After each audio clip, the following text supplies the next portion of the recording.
తెల్లారేసరికి ఇద్దరు నిండు ప్రాణాలు బలైపోయాయి.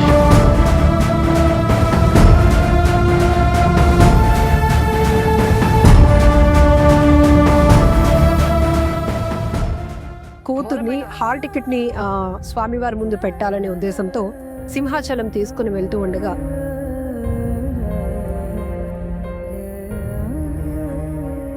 ఇదే చోట ఆయన కన్న కూతురు ఎదుటే ప్రాణాలు విడిచారు.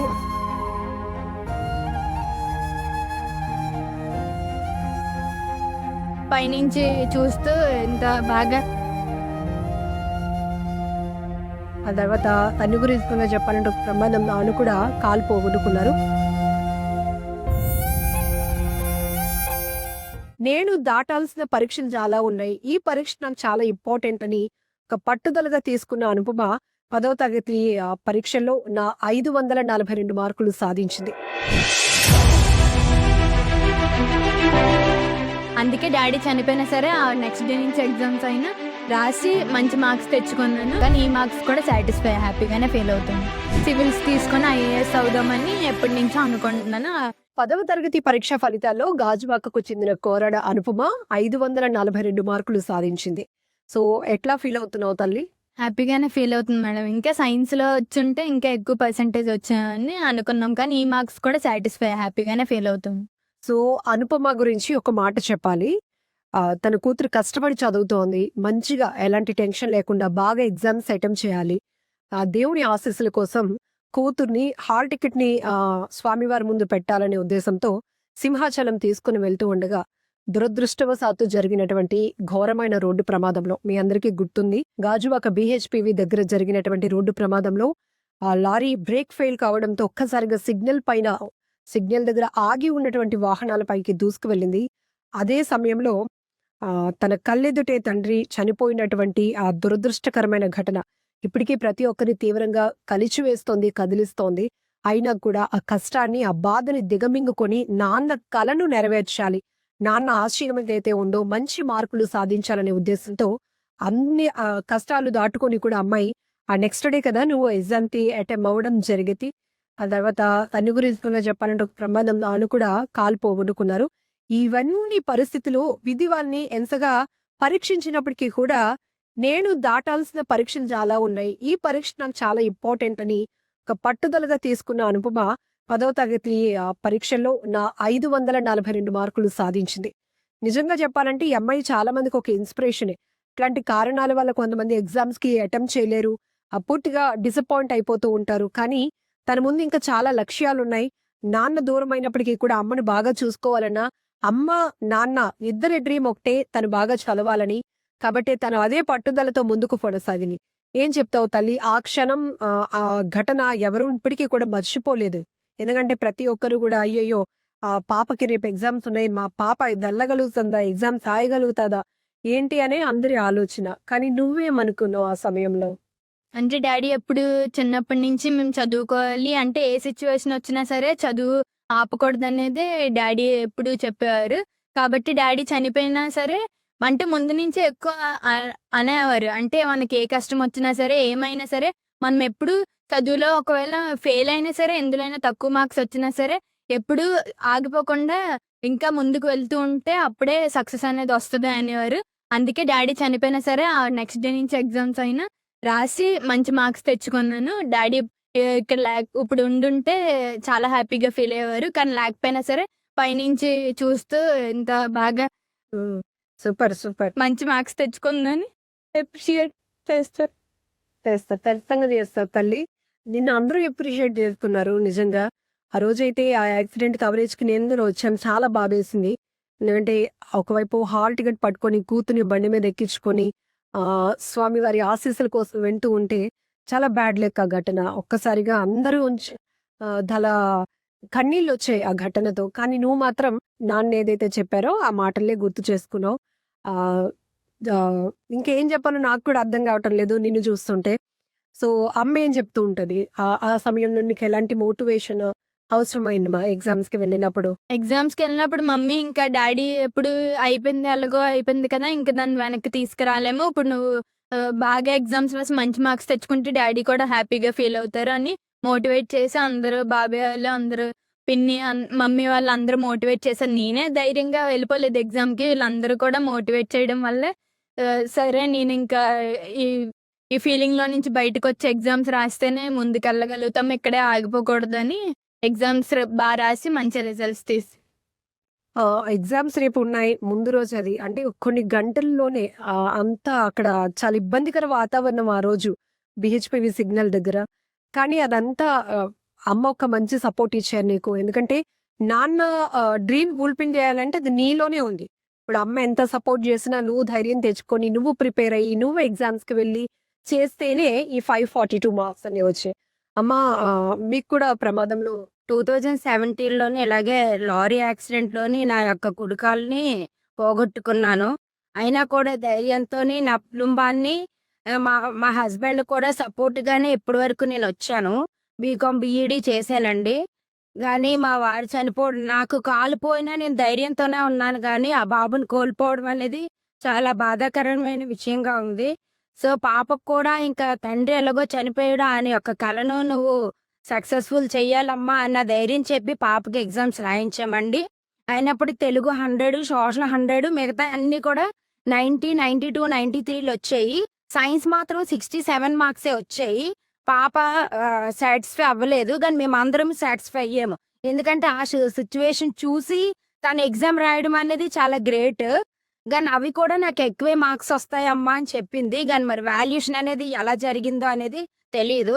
చదవలేని వాళ్ళకి ఎక్కువ మార్కులొచ్చాయి. చదివి కష్టపడి నిరంతరం కృషితో 12 నెలలు కష్టపడి నా కూతురు తండ్రిని పోగొట్టుకొని ముందు రోజు, మరుసటి రోజు ఎగ్జామ్స్ రాసి అయినప్పటికీ కూడా 590 గోల్ పెట్టుకొని నా కూతురు అన్ని మార్కులకి రీచ్ అయిందంటే నేను చాలా హ్యాపీగా, గర్వంగానే ఫీల్ అవుతున్నానండి. గానీ సైన్స్ మార్క్స్ అనేవి మాకు బాగా కి గురయ్యాము. దానికి ఏమైనా రెక్టిఫై చేస్తే బావుంటది అనుకుంటున్నాము. అలాగే నేను లారీ ప్రమాదంలోనే ఇదయ్యాను. మా హస్బెండ్ ఏకంగానే చనిపోయారు. మరి ప్రభుత్వం వారు ఏమైనా మాకు ఏమైనా హెల్ప్ చేస్తారేమో అని ఆశిస్తున్నాము. ఇంత మంచిగా చదువుతోంది. పాప టాపర్‌గా ఉన్నారు. సో, ఏమవ్వాలనుకుంటున్నావు తల్లి? నీ డ్రీమ్ సివిల్స్ తీసుకొని ఐఏఎస్ అవ్వాలని ఎప్పటినుంచో నేను అనుకుంటున్నాను. డాడీ నువ్వేదనుకుంటే అదే చదివిస్తామమ్మా అన్నారు. డాడీకి కూడా చెప్పాను. నేను ఎప్పటినుంచో అనుకుంటున్నా 7th క్లాస్, 6th అంటే అందరూ డాక్టర్, ఇంజినీరే అవుతారు. ఎవరు సోషల్ గ్రూప్ తీసుకొని ఐఏఎస్ అవ్వాలని, సివిల్స్ వైపు వెళ్ళాలని ఎవరు అనుకోవట్లేదు. నేను అలా డిఫరెంట్‌గా, యూనిక్‌గా అవ్వాలని సివిల్స్ తీసుకొని ఐఏఎస్ అవుదామని ఎప్పటినుంచో అనుకుంటున్నాను. ఇంకా అక్కడే కాలేజ్‌లో ఇంకా జాయిన్ అవ్వలేదు. జాయిన్ అయ్యాక అవ్ ఆ రూట్ వైపు ఇంకా అయ్యే వరకు సో, నీ లక్ష్యం నెరవేరాలంటే ఇటు చదువుకు తగ్గ ప్రోత్సాహం ప్రభుత్వం కూడా అందించాలి. ఎందుకంటే అమ్మ కూడా అలా ఉన్నారు గాబట్టి కొంత బర్డెనే అవుతుంది. నాన్న లేరు. అమ్మకి ఒక లెగ్ ఫ్రాక్చర్ అయింది గాబట్టి నువ్వేం కోరుకుంటున్నావు? నువ్వింత బలంగా అనుకుంటున్నావు. నీ డ్రీమ్ చాలా స్ట్రాంగ్‌గా ఉంది. మాకర్థమవుతుంది. నువ్వు అయిపోతావు ఐఏఎస్. సో, బట్ గవర్నమెంట్ నుంచి ఏ సపోర్ట్ కోరుతున్నావు? ఎకానమిక్‌గా ఇంకా సపోర్ట్ ఆహ్, అంటే సరిపోతుంది. అంటే డాడీ ఉంటే ఎలాగో చదివిచ్చేస్తారు. అది వేరే అంటే డాడీ లేకపోతే మమ్మీ కూడా లెగ్ ఉండుంటే మమ్మీ చూసుకుండేవారు. కానీ మమ్మీకి లెగ్ లేకపోవడం, డాడీ లేకపోవడం అంటే కొంచెం కష్టమే. అన్నీ కూడా ఇంకా చదువుతున్నాడు. స్టిల్ ఇంకా మాకు స్టడీసే అవుతున్నాయి. అన్నీ కూడా జాబ్ వచ్చుంటే పోనీ ఓకే. అలా అయినా చదివిస్తారు అనుకోవడానికి కూడా లేదు. అన్నీ కూడా చదువుతున్నాడు కాబట్టి ఎకనామికల్‌గా గవర్నమెంట్ ఏమైనా హెల్ప్ చేస్తే నేను కూడా చదువుకొని మెరిట్‌లో మార్క్స్ తెచ్చుకొని ఐఏఎస్ అవుదామని అనుకుంటున్నాను. నువ్వు ఎలా టార్గెట్ పెట్టుకున్నావు? ఎన్ని మార్క్స్ రావాలని టార్గెట్ 580 వస్తే మమ్మీయే 590 అనేవారు. కానీ నేను ఒక 580 అలా వస్తే సరిపోతుంది అనుకున్నాను. కానీ సైన్స్ కూడా వచ్చుంటే కొంచెం ఆ మార్క్స్ వరకు రీచ్ అయ్యేదాన్ని. సైన్స్ మరి నేను బానే రాసాను. ఏమైందో తెలీదు. 67 అంటే ఎప్పుడు అన్ని తక్కువ మార్క్స్ రాలేదు. ఎప్పుడు 90 అబోవ్ 90 మార్క్స్ 85 అలా వస్తాయి. ఏ సబ్జెక్ట్‌లో అలా రాలేదు. మొన్న సబ్జెక్ట్స్‌కి ఎలా వచ్చాయి తల్లి? తెలుగు 100కి 100 వచ్చాయి. హిందీ 93, ఇంగ్లీష్ 90, మ్యాథ్స్ 92, సోషల్ 100/100 వచ్చాయి. కానీ సైన్స్ మాత్రం 67 వచ్చాయి. అదే నేను ఫస్ట్ అంటే మ్యాథ్స్ అంటే కొంచెం భయం ఉండేది. కానీ అదే 92 వచ్చింది. అదేంటి సైన్స్ ఎప్పుడు అలా రాలేదు 67 వచ్చాయి అనేసి డిసప్పాయింట్. అంటే అందరూ సరేలే అమ్మ ఇంకా అది అయిపోయింది కదా! అది వదిలే మేమైతే సాటిస్ఫై అన్నారు గానీ నిన్నటి నుంచి నాకు నా బ్యానర్‌లో ఫోటో ఫస్ట్‌లో లేదు, సెకండ్‌లో ఉంది, థర్డ్‌లో ఉందని చూసుకొని ఇంక అదే ఆలోచిస్తూ అలా సైన్స్‌లో వచ్చుంటే నేనే ఫస్ట్ స్కూల్ బ్యానర్ లో ఫోటో నీది ఉండాలి ఫస్ట్. ఫస్ట్ నాది ఉండాలి అనుకున్నాను. కానీ సెకండ్ ప్లేస్, థర్డ్ ప్లేస్‌లో వచ్చానని ఒక డిసప్పాయింట్ తప్ప ఇంక అందరూ సాటిస్ఫై మార్క్స్‌కి.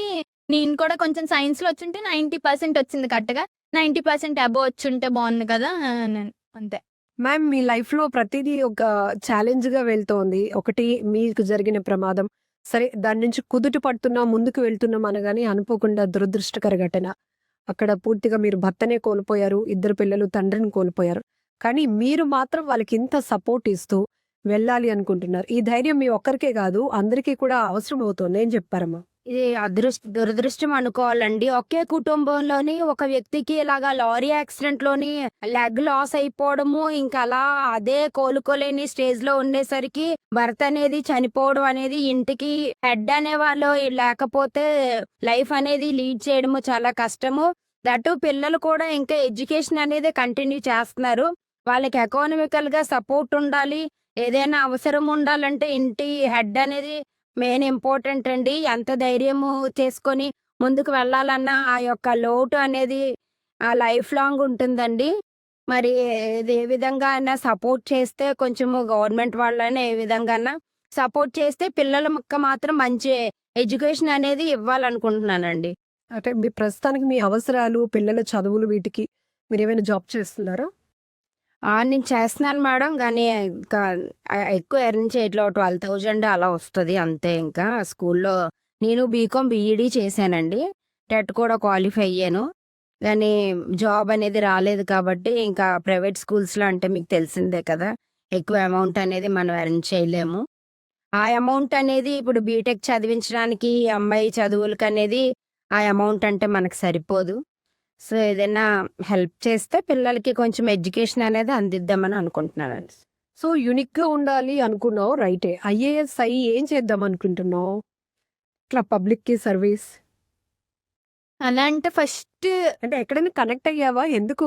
సినిమాల్లో చూసా? లేకపోతే ఎవరైనా చెప్పారా? ఏంటి తల్లి? ఎవరు ఐఏఎస్ అవ్వాలని చెప్పలేదు. అంటే మనకొక రెస్పెక్ట్ కావాలన్నా, ఏదైనా మనం హై పొజిషన్‌లో ఉంటేనే డబ్బులు అంటూ ఇప్పుడంటే డబ్బులు చూసి అందరూ రెస్పెక్ట్ ఇవ్వడం, అలా మనం హై స్టేజ్‌లో ఉంటేనే మనకి రెస్పెక్ట్ ఉంటదని ప్రౌడ్‌గా మనం మా పేరెంట్స్‌ని ప్రౌడ్‌గా ఫీల్ చేయాలంటే అయితే డాక్టర్ లేదంటే ఇంజినీర్ ఏదైనా జాబ్ చేయొచ్చు. కానీ ఆహ్, డాక్టర్ అవ్వాలన్నా కష్టం. ఇంజినీర్, ఐఏఎస్ ఇలా అయితే ఆ రెస్పెక్ట్ వేరేలా ఉంటది. అంటే అందరి చేత మనం ప్రౌడ్‌గా మన సిగ్నేచర్ కోసం వెయిట్ చేసి అంటే నేను ఇంకా ఎప్పుడు బాగా కనెక్ట్ అయ్యానంటే, ఎక్కువగా డాడీ డెత్ సర్టిఫికేట్ కోసం పోలీస్ స్టేషన్స్ అని, మున్సిపల్ ఆఫీస్ అని అలా తిరిగినప్పుడు వేరే వాళ్ళ సైన్ కోసం నేను ఎంతైతే వెయిట్ చేసి చాలా అంటే వాళ్ళ మీద చిరాకొచ్చి ఇంకా ఎప్పుడురా బాబు చేస్తారు?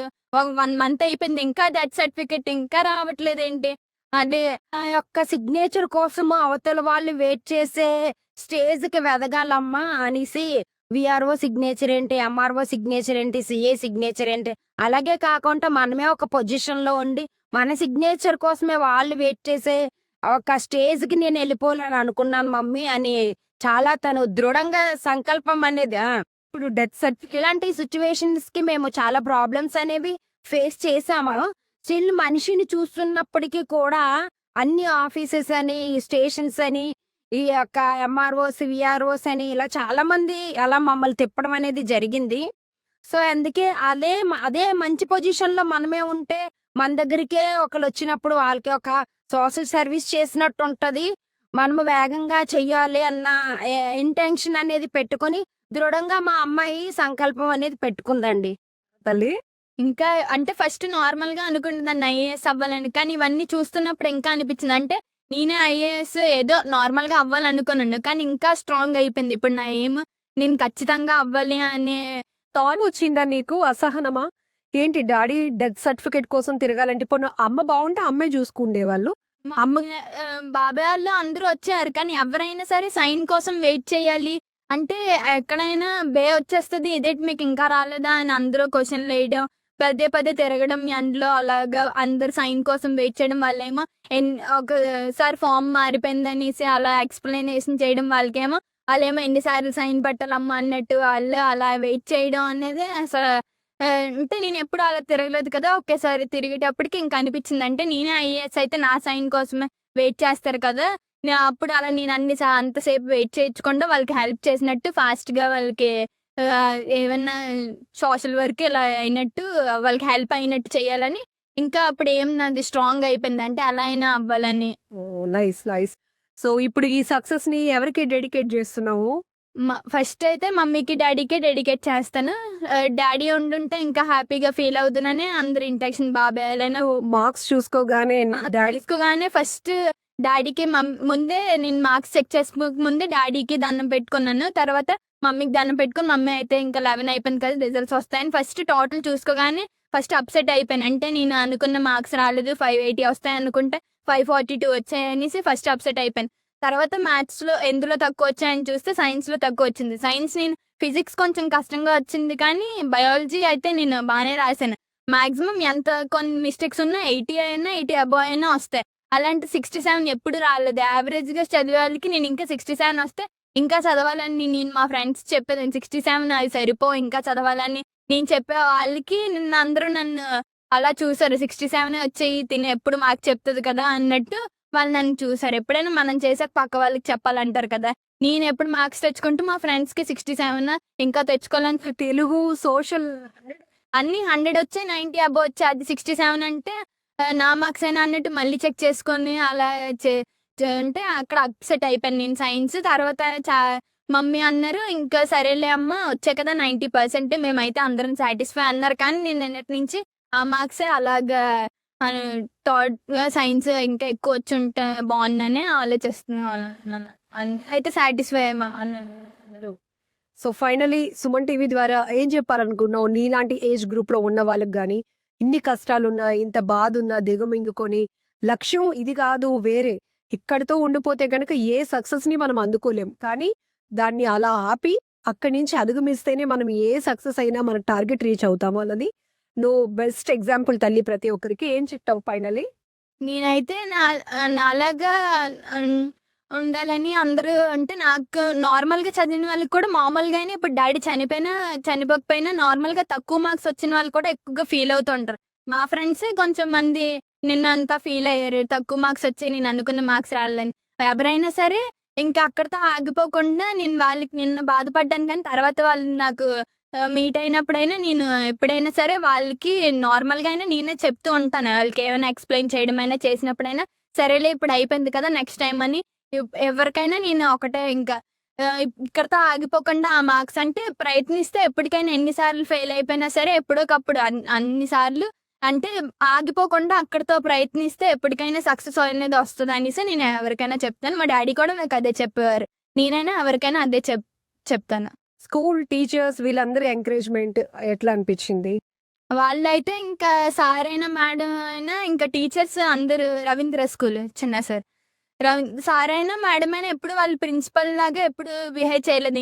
ఎప్పుడు ఫ్యామిలీ మెంబర్స్ లాగే డ్యాడీ చనిపోయిన తర్వాత కూడా స్కూల్‌కి అంటే ప్రిపరేషన్ స్కూల్‌లోనే చేయిస్తారు కదా! ఇంట్లో ఉండిపోకమ్మా నువ్వు స్కూల్‌కొస్తే మేము ఇక్కడ ప్రిపేర్ చేయిస్తాం కదా! అని స్కూల్‌కి వెళ్ళేదాన్ని డైలీ. అంటే ఒక హాఫ్ డే వరకైనా డ్యాడీ చనిపోయిన తర్వాత కూడా మమ్మీ స్కూల్‌కెళ్తే చదువుతావమ్మా, ఇంట్లో ఉంటే ఇంకేదే థింకింగ్‌గా అలా ఉంటావు అనేసి టీచర్స్ కూడా ఇంకా అయిపోయిందమ్మా ఇక్కడ మనం ఏం చేయలేం కదా! చదివితే నువ్వు మంచి మార్క్స్ తెచ్చుకుంటావు. మరి డ్యాడీకి ఏమైనా కూడా నువ్వు మంచి మార్క్స్ తెచ్చుకోవాలనేసే కదా!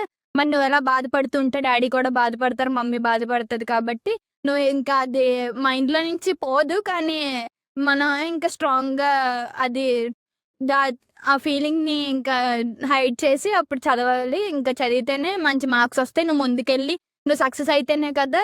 డ్యాడీ, మమ్మీ అందరూ ప్రౌడ్‌గా ఫీల్ అవుతారనేసి వాళ్ళు ఎప్పుడు ఫ్యామిలీ మెంబర్స్ లాగే ప్రిన్సిపల్ సార్, మేడం కూడా ఇప్పటికి కూడా సైన్స్‌లో తక్కువ మార్క్స్ వచ్చాయంటే నీకు సర్ప్రైజ్‌గా మేము మళ్ళీ రీవెరిఫికేషన్ పెట్టి మార్క్స్ ఎక్కువ వచ్చిన తర్వాత నీకు సర్ప్రైజ్ చేద్దాం అనుకున్నామమ్మా. ఈలోపే మమ్మీ వచ్చి రీవెరిఫికేషన్ పెడదామా అనేసి డిస్కస్ చేశారు. మేము ఆల్రెడీ నైటే డిస్కస్ చేసాము. పెడదామమ్మా నీకెప్పుడు అంత తక్కువ మార్క్స్ రాలేదు కదా! ఇంకా ఎక్కువ వస్తే పర్సెంటేజ్ పెరుగుతది. నువ్వు కూడా హ్యాపీగా ఫీల్ అవుతావు కదా! అన్నారు. Yes. Yes. All the very best మా for your bright future. So, చాలా హ్యాపీ అనిపిస్తోంది. నిజంగా ఈ జనరేషన్‌లో అమ్మాయిలు, అబ్బాయిలు కావచ్చు, కుటుంబ పరిస్థితులు, వాళ్ళ యొక్క సిట్యుయేషన్స్ ఏంటి, ఇవన్నీ కూడా అర్థం చేసుకుంటూ ఎదిగితే ఖచ్చితంగా వాళ్ళలో ఒక మెచ్యూరిటీ కనిపిస్తుంది. నాకు అనుపమలో కూడా అదే అనిపిస్తుంది. తను మాట్లాడే ప్రతి మాట కూడా నాన్న ఏదైతే చెప్పారో, అమ్మ ఏదైతే తన పట్ల అనుకున్నటువంటి లక్ష్యం ఉందో, వాటిని నెరవేర్చాలి అంటే ఖచ్చితంగా నేను బలంగా ముందుకు వెళ్ళాలి. నన్ను నేను స్ట్రాంగ్ చేసుకుంటూ డిసిప్లిన్‌గా ముందుకు వెళ్తేనే నేను అనుకున్న టార్గెట్ రీచ్ అవ్వగలుగుతాను అనుకుంది. బట్ ఏంటంటే బ్యాడ్ లక్ ఒక సబ్జెక్ట్‌లో తను అనుకున్నటువంటి మార్కులు రాకపోవడం వల్ల ఓవరాల్ పర్సెంటేజ్‌లో 580 అబోవ్ 580 అనుకుంది. బట్ 542తో ఉంది. బట్ మళ్ళీ నువ్వు అటెంప్ట్ చేస్తున్నావు. రీవెరిఫికేషన్‌లో ఖచ్చితంగా నీకు మళ్ళీ బెటర్ మార్క్స్ వస్తాయి. నీ గోల్ రీచ్ అయిపోతావు. రైట్? ఓకేనా? హ్యాపీ అప్పుడు? అప్పుడైతే హ్యాపీయే మేడం ఇంకా. ఇప్పుడు కూడా అందరూ హ్యాపీయే. కానీ నేను సైన్స్ మార్క్స్ పెరిగి ఉంటే అప్పుడు నేను హ్యాపీ అవుతాను. Congratulations. Thank you madam. Thank you.